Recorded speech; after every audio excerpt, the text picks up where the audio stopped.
I was in the Indiana Army National Guard for 6 years, so a little over 6 years. I was trained to be a 42 Alpha. It's a human resource specialist. When I got to my duty station, though, I found out I was range control operations, and so I did that for most of my time in.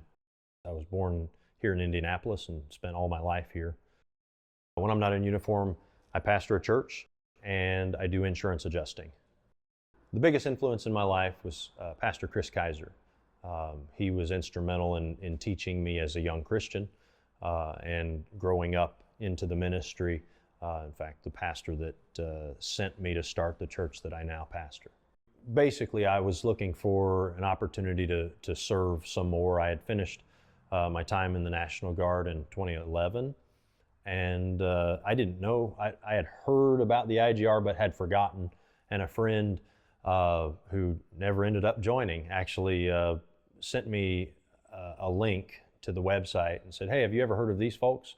And so we ended up coming in and filled out our packet to join and joined there in, I believe it was June of 2014.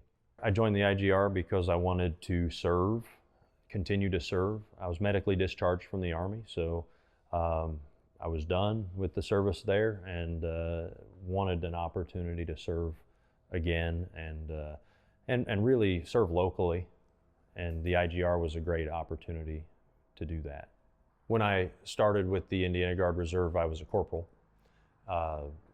Went through BNOC and then got my sergeant stripes and then decided to go ahead and become a chaplain. Staff Sergeant Campbell and I have been married for, it'll be 20 years in February. And we have 4 children. Aaron, who's 18 and getting married in a week. Amelia, who is 16.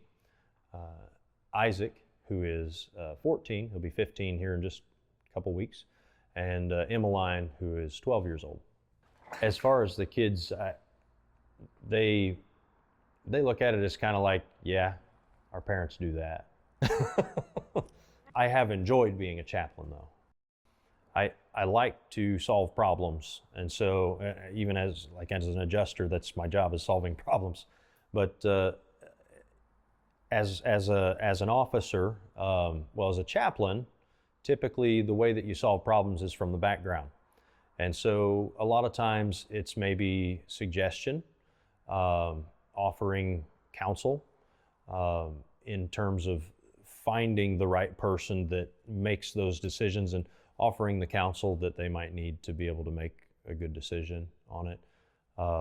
So it's not necessarily to jump in and take charge, although in the ministry world as a pastor, I lead our church, so there's charge in that sense.